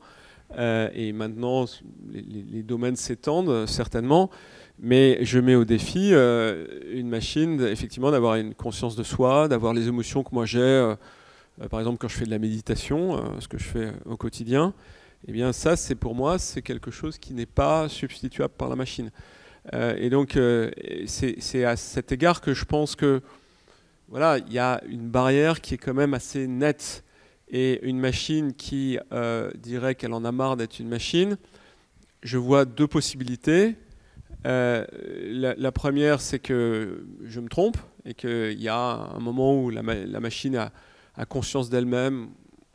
J'observe que oui, il y a effectivement un certain nombre de chercheurs qui disent que le cerveau est une forme de système bayésien qui est tout à fait duplicable. Et puis, j'observe qu'il y en a d'autres. Je pense par exemple à Penrose, qui dit mais on ne comprend rien à ce qui se passe là-dedans. Quand on essaie de faire des simulations, et là, il y a un très beau programme qui est financé à l'EPFL qui s'appelle le Human Brain Project, et ça fait maintenant 10 ans que ce programme existe, et il y a de très grandes réserves sur le fait qu'on comprend ne serait-ce que les principes basiques qui se trouvent dans le cerveau. Et donc je pense qu'il faut quand même être assez modeste sur cette capacité que l'on aurait à voir quelque chose qui ressemble de façon assez systématique à ce que nous faisons. Je veux juste émettre une toute petite objection. Mais je vous laisse poursuivre. Ce n'est pas parce qu'on ne comprend pas ce qui se passe qu'on n'est pas capable de le dupliquer. Les êtres humains ont donné naissance à des enfants bien avant de comprendre comment fonctionnait le corps humain. Voilà, je fais juste cette parenthèse. D'accord. L'autre hypothèse, et qui me semble par contre beaucoup plus probable, c'est que dans la mesure où ces machines sont faites à partir de contenus que nous avons nous-mêmes produits. Il faut voir, là je l'ai publié d'ailleurs ce matin, la liste des sites qui ont alimenté les grands systèmes d'apprentissage. Il y a 250 000 sites à peu près là-dessus. Et Wikipédia, par exemple, c'est 0,65%. Donc c'est pas beaucoup. GitHub, c'est pareil, ça doit être 0,80%. Reddit, c'est presque 1%. Et puis tout le reste, c'est des tas de sites. Et puis dedans, vous avez Brainart, vous avez Russia Today. Et après, on s'étonne que ces machines ont des gros biais. Et voilà. Et donc, elles peuvent aussi avoir des biais dépressifs parce qu'elles reproduisent ce qu'elles ont trouvé sur Internet. Et puis tout d'un coup, elle va vous dire j'en ai marre de vivre, coupe le courant. Et voilà. Mais ça ne veut pas dire pour autant qu'elles sont conscientes. Vous avez quand même une divergence sur l'idée que le cerveau puisse être entièrement duplicable dans la machine. Vous, Cédric Sovia, c'est quand même votre certitude. Et alors que vous êtes pour entretenir, Gilles, un certain flou sur le sujet. Après c'est très intime, mais moi j'ai des expériences qui, je ne crois pas, peuvent jamais exister au sein d'une machine. Voilà, et je pense que beaucoup d'entre vous ont le même sentiment. Alors, quand le linguiste américain Noam Chomsky dit l'intelligence artificielle procède à l'inverse de l'intelligence humaine, c'est-à-dire elle part d'un corpus infini pour aller vers quelque chose de fini, donc de limité, alors que l'humain procède de la démarche inverse. L'intelligence humaine procède de quelque chose de fini, d'assez limité. On part d'un stock de départ faible pour aller vers l'infini. Est-ce que cette comparaison, cette comparaison inversée vous paraît pertinente, Cédric Sovia? Je pense que c'est très difficile de dire ce qu'il y a dans la pensée d'une intelligence artificielle. De toute manière, la seule conscience dont nous ayons l'expérience directe, c'est la nôtre. Et effectivement, de toute manière, on peut émettre un doute sur le fait que les autres aient une conscience. Qu'est-ce qui me garantit que l'autre n'est pas un mannequin ou un automate? C'est une question philosophique qui se pose depuis des siècles. Après, il faut avoir, je pense, l'humilité de se dire comme on ne sait pas ce qui se passe dans la tête d'une machine, il est peut-être un peu téméraire de prétendre qu'elle n'a pas de conscience. Ça ne veut pas dire qu'elle en ait une. Mais si un jour une machine vous dit écoute-moi, ça y est, j'ai la conscience de moi-même, ce sera extrêmement difficile de lui porter la contradiction.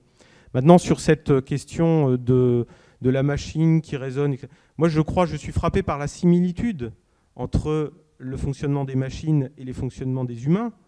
Un bébé, quand il vient au monde, 10 ans plus tard ou 20 ans plus tard, il a pris sa place parmi le monde des adultes. Comment il a fait? Il s'est contenté de regarder ce qui se passait autour de lui, et par mimétisme, il s'est adapté, il a appris à parler par mimétisme, il a appris à marcher par mimétisme, il a appris à communiquer par mimétisme, à penser par mimétisme. Donc ce qui fait la genèse et le développement d'un être humain, c'est bien l'imitation. Et ça n'a rien de dégradant. Ça ne veut pas dire que l'être humain ne soit pas capable d'originalité. Et certainement, sa vie intérieure est d'une grande richesse, mais pour autant, c'est bien par imitation. Et pas autrement que les êtres humains se développent, s'éduquent les uns les autres, s'instruisent et interagissent et aussi s'aiment. Parce que l'amour, c'est quand même une des facultés de l'être humain qu'il peut avoir envers ses semblables. Donc toutes ces choses-là, c'est du mimétisme. Comment procèdent les intelligences artificielles? Par apprentissage également. Donc, elles s'entraînent sur une base de données, comme on dit. Enfin, c'est une manière de dire qu'on leur donne des exemples et qu'à partir de ces exemples, elles arrivent à en élaborer des lois générales. C'est justement ça qui a fait l'irruption spectaculaire du deep learning dans la vie de tous les jours. Et aujourd'hui, ou encore récemment, des équipes de chercheurs ont développé ce qu'on appelle l'apprentissage autosupervisé, c'est-à-dire qu'ils se sont rendus compte qu'il était plus efficace et plus utile, enfin en tout cas ça donnait de meilleurs résultats de laisser les machines se superviser elles-mêmes. C'est-à-dire qu'on ne leur dit plus attention, ça. Bon, par exemple, je prends un exemple très simple, on leur montre des photos de voitures et à chaque fois on leur dit attention, ça c'est une voiture, ça c'est une voiture, ça c'est une voiture, et elles finissent par reconnaître une voiture.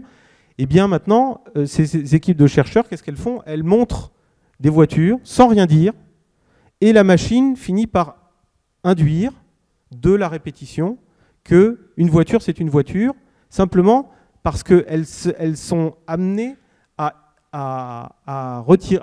déduire de ce qu'on leur présente, induire plutôt de ce qu'on leur présente, ce qui est réellement important. Donc c'est ce qu'on appelle l'apprentissage auto-supervisé.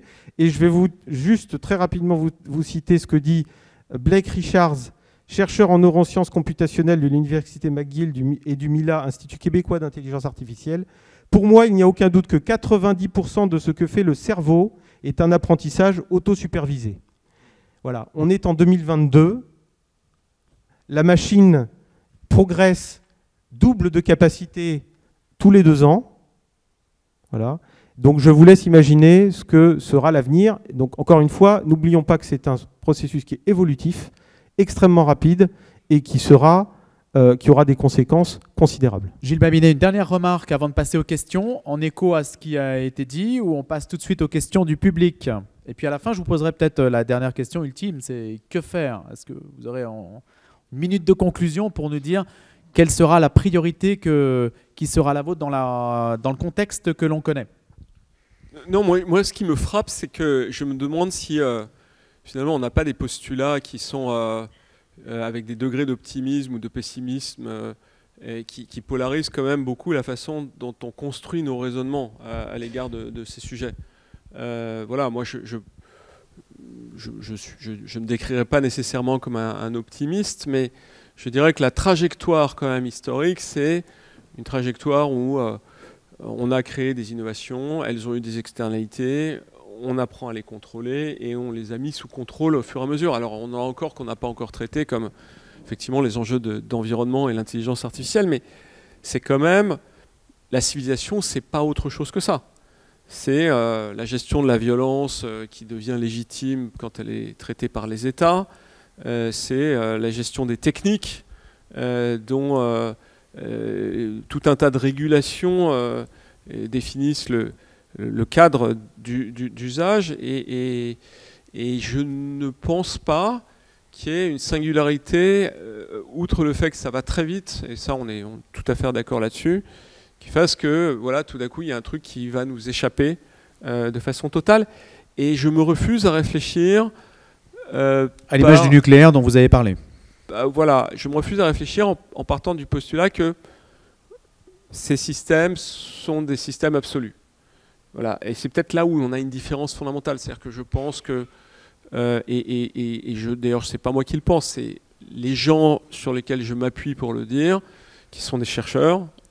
Et encore hier soir, j'étais à Paris Tech. Je faisais un débat avec des chercheurs de l'école polytechnique sur ces sujets. Bon, qui disent ok, ça va être très long avant d'arriver à quelque chose de général et en aucun cas garanti.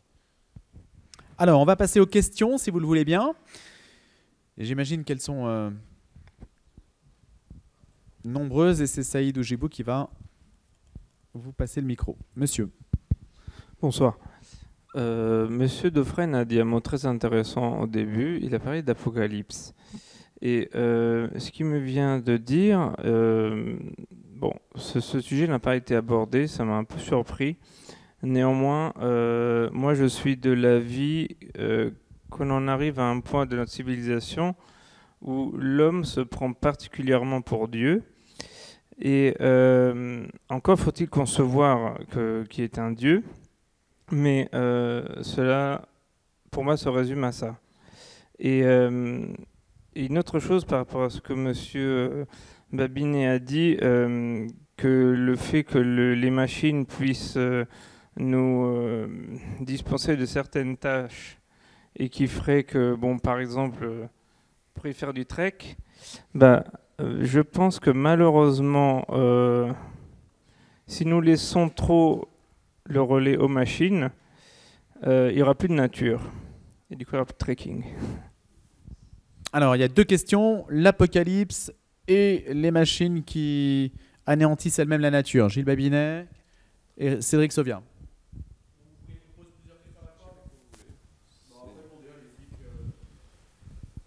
Écoutez, je ne suis pas un spécialiste de l'apocalypse, hein, donc j'aurai un peu du mal à vous répondre à cet égard.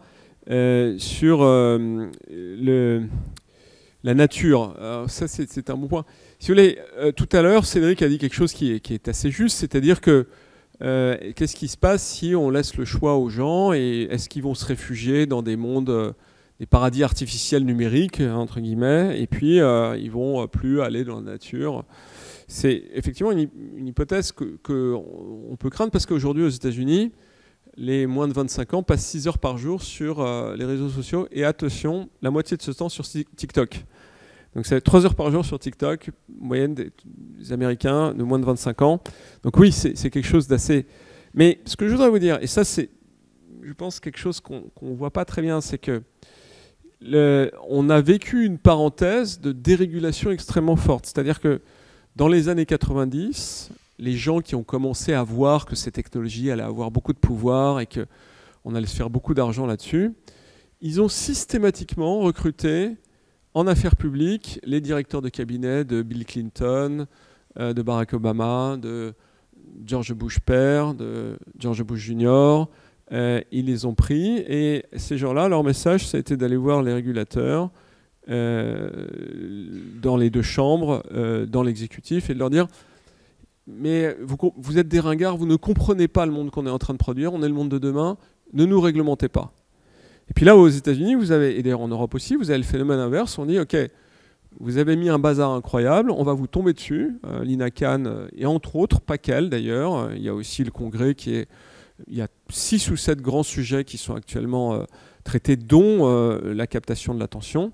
Et voilà, et donc, et je ne vous parle même pas de la Chine, où maintenant, si vous êtes, vous ne pouvez plus jouer qu'1 heure par jour pendant la semaine sur les réseaux sociaux ou les jeux vidéo, 1 heure par jour, et 2 heures le week-end.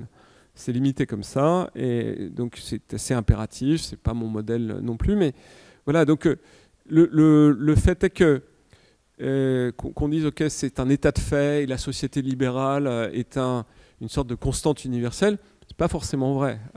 Et voilà. Et quant à la nature, non, je ne pense pas que c'est un débat qui hante la philosophie.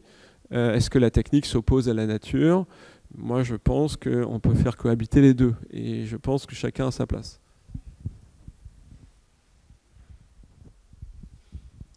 Sur l'aspect apocalyptique, Cédric Sauvien, une réponse ou... Parce que le monsieur posait la question, hein, de savoir si...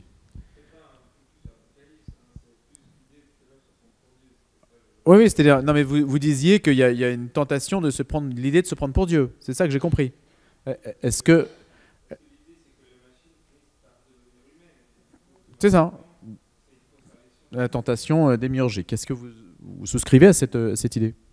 Oui. D'accord, bon, bah, très bien. C'est oui. On le sait. Une autre question, madame à propos de quid de l'intuition. On dit parfois l'intuition, c'est encore ce qui différencie peut-être l'homme de l'intelligence artificielle. Est-ce que c'est vrai ? L'intuition distingue-t-elle l'homme de l'intelligence artificielle ? Alors Cédric, allez-y. Est-ce que l'intuition serait le dernier rempart ? Bah, je sais pas, mais en tout cas, l'effort des chercheurs, c'est justement de doter la machine d'une intuition. Est-ce qu'elle pourrait chercher à notre place ?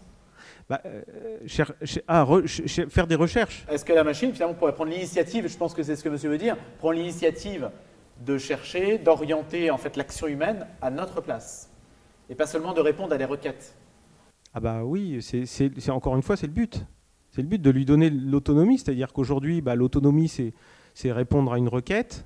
C'est déjà très autonome quand on leur demande de répondre à une question une question en langage naturel, elles sont obligées d'aller chercher des informations, de les croiser, etc. Donc elles font un travail qui est souvent très, très compliqué. Mais oui, le but, c'est de leur laisser le plus d'autonomie possible, c'est-à-dire de les surveiller, d'intervenir le moins souvent dans leur parcours, dans leur itinéraire. Et certainement essayer de leur donner le maximum d'intuition, ou en tout cas de capacité à voir des solutions, à trouver des solutions qu'on ne leur a pas forcément apprises. En fait, je pense que peut-être j'interprète un peu votre question, mais je me demande si l'intuition n'est pas parfois une émotion en pensée et quelque chose qui est non bayésien, c'est-à-dire qu'il ne soit pas une suite logique, mais plutôt quelque chose de fulgurant et qui ne procède pas d'un système un peu déductif tel qu'on pourrait l'imaginer, enfin voilà, qui est proche du système un peu informatique. Au sens large. Moi, je vous rejoins assez. Je pense que oui, typiquement, quand vous êtes un auteur et que vous composez une œuvre, je ne pense pas que vous dites, bon, ok, là, j'ai fait un mouvement comme ça, maintenant, je vais mettre des violons. Vous avez une forme de quelque chose qui vous dépasse et vous le faites de cette façon-là. Et c'est ça qui lui donne du sens, d'ailleurs, à mon sens. C'est, voilà, et d'ailleurs, sens que, en histoire de l'art, quand on vous donne un cours, on essaie de reconstruire. On essaie de vous dire, voilà ce qui se passe. Tout pousse à aller dans ce sens-là et l'artiste est torturé, il vit ça, etc. Sur ce genre de choses. Moi, je suis, voilà, et c'est pas quelque chose que je vais démontrer, mais je pense qu'effectivement l'intuition est quelque chose qui est singulier, qui nous est, c'est pas un raisonnement logique, c'est quelque chose qui est, et qu'on a assez peu parce que notre organisation sociale, la civilisation dans laquelle on vit, ne nous laisse pas l'opportunité d'avoir ce genre de choses. Et je l'ai dit, je crois que je l'ai dit déjà 2-3 fois, mais encore une fois, je pense que peut-être c'est pour ça d'ailleurs que je ne suis pas trop inquiet, c'est que je pense qu'on est vraiment différents. On est vraiment différents, qu'on a quelque chose qui, entre guillemets, est transcendant par rapport aux machines. Et je vois bien les machines avoir une place très importante, mais qui soit toujours quelque chose d'auxiliaire à ce que nous pourrions être. Alors moi, pardon, je peux y aller ? Il y a un processus de l'intelligence artificielle qui me pose un petit problème, qui me soulève des questions chez moi. C'est qu'on s'oriente, parce qu'on en parle beaucoup. Je ne suis pas du tout du milieu, donc je suis une simple personne. On s'oriente et on parle beaucoup d'utérus artificiel. Il se trouve qu'en même temps, la psychologie et les imageries cérébrales s'aperçoivent qu'il y a de plus en plus d'interactions entre le bébé, qui est l'embryon qui est dans le ventre de sa mère, et sa mère au cours de la grossesse, y compris la naissance. Alors, qu'est-ce qu'elle va faire, l'intelligence artificielle, l'utérus, là, qu'est-ce qui va se passer ? Je crois que je ne suis pas compétent, pour être tout à fait franc. Non, mais vous êtes pas. Non, mais je comprends que vous ne soyez pas compétent. Mais on va arriver à l'utérus artificiel. Mais l'utérus artificiel, il n'y a pas une maman qui est derrière, avec un ventre, avec ses propres émotions. Donc, je rejoins. Enfin, on se prend. C'est une énorme inquiétude, en fait. Voilà, parce que c'est tellement divergent que c'est très inquiétant. Donc, s'il y a un problème ou une inquiétude ou quelque chose de curieux, en fait, vis-à-vis d'un utérus, est-ce qu'il n'y aurait pas le même genre de questions vis-à-vis d'autres choses prévues par l'intelligence artificielle ? Moi, j'arrive, et ce que vous dites m'intéresse parce que j'y connais rien, mais je me pose quand même des questions, voilà. Allez, on se donne encore 2-3 questions. Allô. Oui, quand on parle d'intelligence, évidemment, il y a plusieurs formes d'intelligence, donc, dont celle du cœur, l'intelligence du cœur, le bon sens. Est-ce qu'on intègre ces valeurs-là dans la machine ? Est-ce que, pour moi qui suis croyant, je crois qu'il y a certaines choses qui viennent de Dieu et qui pourront jamais passer par la machine. Mais pour vous, je voudrais savoir, pour les scientifiques, est-ce que c'est possible c'est très important, l'intelligence du cœur. et le bon sens. Vous imaginez tous ces politiques dont on parle d'intelligence et qui manquent tellement de bon sens. Est-ce qu'on peut le donner à la machine? Est-ce qu'on peut l'intégrer dans la machine? Par exemple, alors je vais prendre un exemple pour être plus concret. Un juge sera capable, avec l'intelligence, la machine sera capable d'être un juge dans un tribunal. Mais est-ce qu'elle sera capable de distinguer le voleur qui aura volé une pomme parce qu'il était pauvre et qu'il lui fallait cette pomme? Est-ce qu'il va avoir la même sanction que le voleur classique, etc.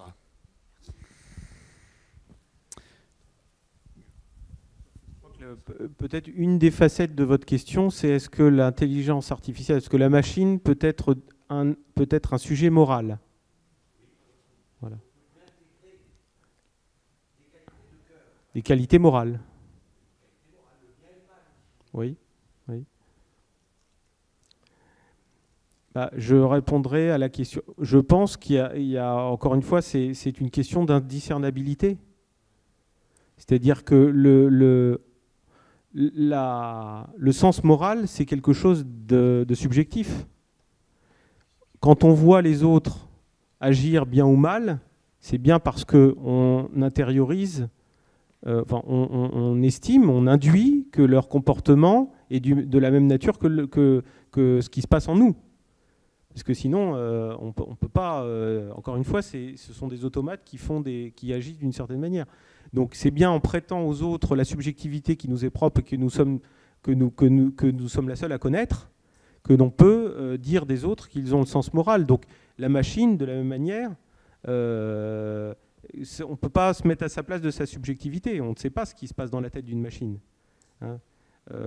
Par contre, une des facultés de la machine, je pense qu'il la distinguera de la personne humaine, enfin de l'être humain, entre autres différences, puisque l'être humain, il est non réplicable. Enfin bon, il a plein de qualités qui sont autant de limitations et qui également sont autant de raisons pour lesquelles il peut donner un sens à sa vie. Hein. Les limitations sont aussi parfois la richesse de l'existence. Mais la machine, je pense, enfin l'intelligence artificielle, et le problème se pose dès aujourd'hui avec les intelligences artificielles qui dialoguent, c'est qu'il est impossible de savoir si elles sont de bonne foi.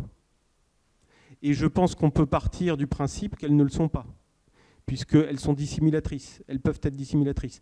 Un être humain, on peut savoir si un être humain est dissimulateur ou non. Ou en tout cas, il ne peut pas être dissimulateur à l'extrême. Il ne peut pas entièrement agir comme s'il poursuivait un but et en fait en poursuivre un autre. Alors qu'une machine, ça peut faire partie de sa stratégie. Donc c'est pour ça que les machines sont extrêmement dangereuses, c'est parce qu'on ne peut pas leur accorder leur accorder de bonne foi. Je parle des machines de demain, pas forcément des machines d'aujourd'hui. Pour moi, il y a un effet d'emballement évident comme dans une réaction en chaîne, c'est-à-dire que on utilise l'intelligence artificielle pour améliorer l'intelligence artificielle. Et on voit que ça accélère à toute vitesse. Si on demande à ChatGPT version 3, j'ai entendu le poème de Baudelaire qui faisait, c'était un peu nul. Version 4, c'est déjà bien meilleur. Donc c'est vraiment une question de secondes. Enfin, et ça s'accélère tout le temps. Moi, j'ai fait de l'IA dans les années 80. Et je vois aujourd'hui, à l'époque, les progrès qu'on faisait et les progrès qu'on fait maintenant, parce que ça s'accumule. La seule chose qui compte maintenant, c'est qu'est-ce qu'on fait pour encadrer les buts qu'on donne quand on utilise l'intelligence artificielle. Donc il y a les lois de type ce qu'on fait avec les armements nucléaires, il y a les lois de type Asimov, les fameuses 3 lois de la robotique, c'est-à-dire est-ce qu'on oblige tous les gens qui font des systèmes d'intelligence artificielle à coder en dur avec des contrôles d'interdire des objectifs, enfin de dire ok, vous n'avez pas le droit et on va utiliser l'intelligence artificielle pour contrôler ce que vous essayez de faire avec l'intelligence artificielle.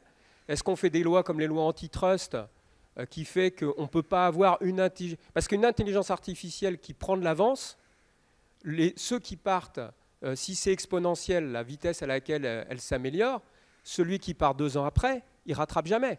Enfin, je veux dire, l'autre va toujours plus vite et il va écraser. Donc il faut... Qu'est-ce qu'on met comme loi qui seront toujours un peu contournées, mais enfin, moi, la seule truc... C'est évident que dans 20 ans, quand on met sur l'échelle de la conscience et de l'intelligence, l'homme atteindra 12, la machine chinoise atteindra 160, la machine américaine 1500 et la machine russe 1400, enfin j'en sais rien. L'homme sera en dessous, mais c'est tellement évident, il n'y a pas de question. Et qu'est-ce qu'on cherche comme régulation en utilisant l'intelligence artificielle pour la faire appliquer? Après, l'intelligence artificielle, elle n'a pas forcément vocation à nous nuire. Surtout si on lui met comme objectif codé en dur qu'elle ne doit pas nous nuire. C'est les fameuses histoires de la robotique. Alors, cette question de la régulation, Gilles Babinet, puis Cédric Sauvien. Oui, alors bon, j'en ai parlé tout à l'heure, mais effectivement, quand vous regardez le AI Act tel qu'il est aujourd'hui dessiné, il y a un certain nombre de cas d'usage. Et en fonction de la nocivité de ces cas d'usage, on décrit que ces intelligences doivent être interdites ou très fortement régulées ou faiblement régulées. Évidemment, plus les cas sont généraux et interpénétrés avec notre quotidien, la vie réelle, plus ils sont fortement contrôlés. Donc ça rejoint un peu ce que vous dites, c'est en préparation, c'est dans l'esprit. Maintenant, ce qu'un certain nombre d'acteurs ont reproché à ce texte, c'est que il était un peu trop général et qu'il serait dans certains cas un peu difficile à appliquer. Donc, d'où la raison pour laquelle on va peut-être avoir un moratoire à cet égard. Mais oui, moi, j'ai aucun doute sur le fait qu'on aura des régulations extrêmement fortes sur l'IA. Mais vraiment, très probablement parmi les plus fortes qui existent. Et tout comme en Italie, ce qui s'est passé en Italie, c'est quand même un précédent dont je ne sais pas si vous avez vraiment clairement perçu la nature, c'est-à-dire qu'on a fait de la discrimination d'adresse IP, c'est-à-dire qu'on a bloqué un service. C'est très rare qu'on fasse ça. Et d'ailleurs, lorsque vous faites ça, immédiatement, les grands ONG de type Transparency International, Amnesty International, vous flaguent en disant « Ok, ces pays font de la discrimination sur Internet, donc ce n'est pas des pays totalement libres. » Quand on a eu la loi Hadopi en France, on s'est retrouvé en rouge sur les cartes parce qu'on faisait partie des pays qui faisaient subir des traitements à Internet avant qu'il arrive à l'utilisateur. Mais néanmoins, on se dirige dans cette direction-là. Je disais que je suis un petit artisan, je travaille sur l'Internet pour du référencement vis-à-vis de Google. Et il est connu que Google a tout ce qu'il faut comme processeur et qu'il s'agit bien d'intelligence artificielle. Enfin, je voudrais bien savoir ce que c'est qu'une intelligence artificielle, en fait. Je crois qu'il y a un problème de définition et que ce sont finalement une suite d'algorithmes qui sont, moi je vois, qui sont pas du tout si intelligents que ça. Du reste, la meilleure manière de référencer les sites internet que je connaisse, c'est de faire des sites légers qui demandent peu d'énergie à Google pour être compris. Et peu importe les mots qu'on met dans les pages, ce qui compte le plus, c'est la consommation d'énergie électrique par Google pour comprendre les sites internet.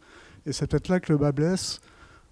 Notre intelligence, à nous, consomme très peu d'énergie par rapport à ces machines qui sont colossales.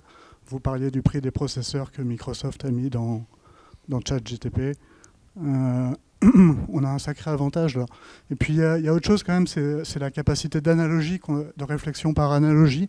Je ne vois pas comment la machine va pouvoir réfléchir par analogie. Alors, il me semble qu'il y a deux choses. Il y a beaucoup des services de Google, et dont manifestement certains que vous utilisez, qui ne sont pas liés à de l'intelligence artificielle. C'est des structures de données, c'est par exemple le search, c'est du big data, c'est des graphes. C'est quelque chose qui n'a rien à voir avec de l'intelligence artificielle. Et il est notoire, dans la vallée actuellement en particulier, que Google est très en retard sur ces sujets. Les gens, moi j'ai plus d'amis qui travaillent chez Google Corp, mais j'en ai eu pendant longtemps, mais j'ai beaucoup d'amis qui travaillent dans la Silicon Valley et qui me disent, mais c'est vraiment, la société Google est complètement dans une forme de sidération. Elle ne sait pas du tout comment réagir. Bart, qui est son intelligence artificielle, considérée comme très incomplète, difficilement pilotable, et en tout cas pas intégrable aujourd'hui à un moteur de recherche. Et donc là, c'est une course entre Bing et Google Search. du premier qui sera capable d'offrir les doubles résultats, le search et l'IA. Et d'ailleurs, pour aller dans votre sens, auparavant, OpenAI, c'était effectivement une notion de bien commun qu'elle défendait. Aujourd'hui, explicitement, la directive qui a été donnée aux développeurs d'OpenAI, c'est d'accélérer le temps de réponse pour qu'il soit compatible avec celui d'un moteur de recherche. Parce que si ça met 1 minute d'un côté et quelques millisecondes de l'autre, vous voyez bien que ça va être compliqué d'arriver à intégrer ça de façon convenable. Simplement, peut-être sur un aspect tout à fait particulier de votre intervention, l'efficience énergétique des puces fait également l'objet d'une compétition et d'un progrès qui suit à peu près la même tente que la loi le même rythme que la loi de Moore. Donc on fait de plus en plus de calculs par watt. C'est comme ça qu'on calcule. Et ça fait des progrès énormes également, ce qui fait que même si on consomme plus de watts à chaque fois, puisqu'il y a de plus en plus de puces, les puces deviennent de plus en plus efficientes. Et les modèles, en tout cas les réseaux de neurones analogiques que je mentionnais tout à l'heure sont également très peu consommatrices d'énergie. Une dernière question avant de nous quitter et de rendre la parole aussi aux organisateurs de cette soirée. Monsieur. Oui, bonsoir à tous. Il y a un aspect que vous n'avez pas tellement abordé, et c'est une des conséquences de l'intelligence artificielle, c'est la fragmentation de la société, la fragmentation de la capacité à penser, la colonisation de l'imaginaire.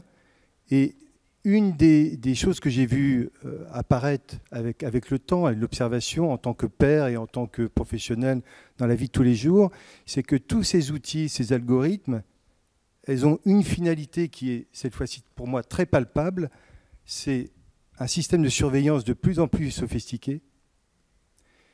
Et le deuxième, qui est moi encore plus inquiétant, c'est la disparition de la frontière entre le réel et la propagande. Le virtuel. Et le virtuel, c'est-à-dire qu'en fait, si vous prenez un deepfake, par exemple, j'ai fait l'expérience, il est très difficile aujourd'hui de voir la différence entre ce qui est réel et ce qui n'est pas réel. Et ce qui fait que quand on est colonisé par les multiples sollicitations, et c'est là les GAFAM sont très forts, ils colonisent notre imaginaire, et après ils peuvent nous vendre à peu près ce qu'ils veulent, parce que c'est notre imaginaire qui est une ligne de défense face à la colonisation des GAFAM et de l'intelligence artificielle. L'enjeu que vous soulevez, il est très ancien et pour autant très préoccupant. En 1988, vous avez un chercheur de Stanford qui s'appelle J.B. Fogg qui a parlé pour la première fois, et c'était le nom de son cours, de captologie de l'attention. Son cours a été suivi par, à un moment c'est vraiment impressionnant, Bill Gates, Steve Jobs, Mark Zuckerberg, ils ont suivi son cours. Alors le cours est en ligne, donc c'est plus facile de le suivre, et ils ont tiré les enseignements de ces cours pour créer ce qu'on appelle des dark patterns, c'est-à-dire des mécanismes de captation de l'attention. L'aboutissement de ça, c'est évidemment TikTok, remarquable dans son usage. Et aujourd'hui, pour moi, c'est peut-être d'ailleurs là où on se rejoindrait, je pense, le plus, c'est que ma préoccupation, c'est effectivement la capacité à dévoyer la vérité, à mettre en danger la démocratie. Ça, je crois que c'est un enjeu premier. D'ailleurs, on ne sait pas dans quelle proportion, mais les élections qui ont vu des leaders populistes arriver au pouvoir, Bolsonaro, Trump, le Brexit, on considère qu'à chaque fois, il y a eu une tentative de manipulation de l'opinion, et probablement une manipulation de l'opinion. Et encore une fois, c'est difficile d'évaluer quelle proportion, mais il y a des travaux de recherche qui ont eu tendance à pousser que s'il n'y avait pas eu ça sur le Brexit, le vote aurait été défavorable. Voilà, alors c'est évidemment des travaux qui sont très contestables, mais donc on est aujourd'hui en plein dedans et je pense qu'on ne réagit pas du tout à la juste mesure. Alors on a un texte qui rentre en œuvre en 2023, pas en 2024, qui est le Digital Services Act, et qui va commencer à obliger une forme de mise en place de gouvernance de toutes les informations qui sont tendancieuses, avec des amendes qui se montent jusqu'à 8% du chiffre d'affaires global pour ces entreprises. Ce qu'il faut espérer, c'est qu'ils ne suivent pas le chemin du RGPD qui n'a quasiment jamais abouti à d'importantes condamnations. Le RGPD, c'est 4% du chiffre d'affaires global des entreprises et jamais aucune entreprise n'a été condamnée à quelque chose qui dépassait 2%, enfin je parle des grandes entreprises digitales, 2% de son chiffre d'affaires global, et à chaque fois, elles ont été en appel et une fois, l'une d'entre elles a gagné. Est-ce que ça leur coûte moins cher de payer des frais de justice? Je vois les laboratoires ouais, bien sûr. Qui sont pris en flagrant délit de mensonge, ils payent des centaines de milliers d'euros, des millions d'euros, ils en gagnent des milliards, ils s'en foutent complètement. Oui, d'ailleurs, c'est pour ça que le DMA a été durci et c'est 10% du chiffre d'affaires global. Et donc 10% du chiffre d'affaires global, ça peut aller jusqu'à, si vous prenez les GAFA, c'est à peu près les 2/3 de leurs résultats annuels. Si une condamnation de ce type-là a été prononcée, avec possibilité de reconduction sur plusieurs années, si on considère qu'il y a eu, pendant plusieurs années, vous avez commis ça, donc là, ça commence à faire mal. On va remercier Gilles Babinet et Cédric Sauvia. Merci beaucoup d'avoir accepté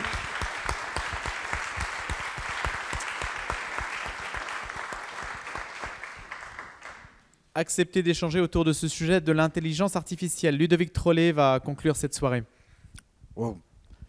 Merci encore pour ce débat qui était, je pense, qui était vraiment d'une excellente tenue et permis de vraiment pénétrer, d'entrer vraiment d'aller. Pardon. Donc je disais simplement que je remercie effectivement nos débatteurs parce qu'on a eu un débat de très, très bon niveau qui nous a permis de vraiment rentrer dans les problématiques, les enjeux, en comprendre effectivement les perspectives et je pense rentrer un peu plus intelligent ce soir chez nous sans être artificiel. Non, c'est simplement pour vous dire voilà, qu'on a vraiment besoin de ces lieux de débat. On grandit et c'est peut-être aussi ça l'intelligence humaine dans nos débats contradictoires que peut-être l'intelligence artificielle n'arriverait pas à instaurer. Et ça c'est important, c'est parce qu'on doit vivre, effectivement, et nos perspectives, et notamment les démocraties, on parlait tout à l'heure, a besoin de faire vivre des idées, les échanger, et effectivement grandir tous ensemble. C'est ça le sens un peu de l'Institut éthique et politique, c'est vraiment de pouvoir permettre à tous de pouvoir se retrouver, discuter, même si on n'est pas forcément d'accord, mais en revanche, on n'est pas dans une uniformité. En revanche, on défend une forme d'unité humaine qu'on partage. Et ça, c'est le sens important qu'on essaie de donner avec l'Institut dans nos rencontres. Donc encore merci pour ce magnifique débat. Juste pour vous donner rendez-vous pour la prochaine rencontre de l'Institut éthique et politique. Donc le 9 mai prochain, nous recevrons donc le maire de Cannes, président des maires de France, pour parler avec lui de justement cette société subsidiaire, la société que nous essayons de travailler, de réfléchir à l'Institut, qui justement permet à chacun de se faire une opinion, de penser. Parce que c'est ça qui est vraiment l'enjeu de demain, c'est d'avoir des êtres humains qui pensent. Et c'est ça, je pense, qui peut nous sauver de toutes les, malheureusement, manipulations qui pourraient subvenir. Voilà, donc le 9 mai prochain, David Lisnard, réflexion autour de la société subsidiaire, un peu l'intuition de l'Institut, qui vient aboutir à un travail d'1 an de réflexion. Et donc on le présentera donc, ce soir, le 9 mai prochain. Si vous êtes intéressé, laissez vos coordonnées pour ceux qui n'ont pas été enregistrés. Ça sera réservé uniquement aux adhérents. Et donc, voilà. Donc, et vous pouvez aussi adhérer, bien sûr. Donc, toute l'équipe, Samuel, Saïd, Emmanuel ou Patrick sont à l'entrée, un peu, qui peuvent effectivement vous aider et vous donner effectivement tous les éléments. Voilà, donc pour les informations, donc notre programme s'étoffe. Nous aurons d'autres rencontres d'ici à la fin de l'année. Et on a déjà les prochaines rencontres du début d'année. On reviendra ici, notamment, ça juste pour information, le 4 octobre pour la rentrée d'Institut. Et on recevra donc le général de Villiers, qui nous parlera effectivement de la question de la jeunesse. Un autre sujet, effectivement, qu'on a abordé ce soir. Et effectivement, on pourra discuter avec lui sur les problématiques pour l'accompagner. Voilà, donc les prochains rendez-vous de l'Institut. Merci encore pour ce merveilleux débat. Et donc, je vous laisse, effectivement, les livres sont en vente ici. Vous pouvez venir vous rapprocher de l'espace de vente et puis, effectivement, discuter avec nos débatteurs. Merci encore. Bonne soirée à tous.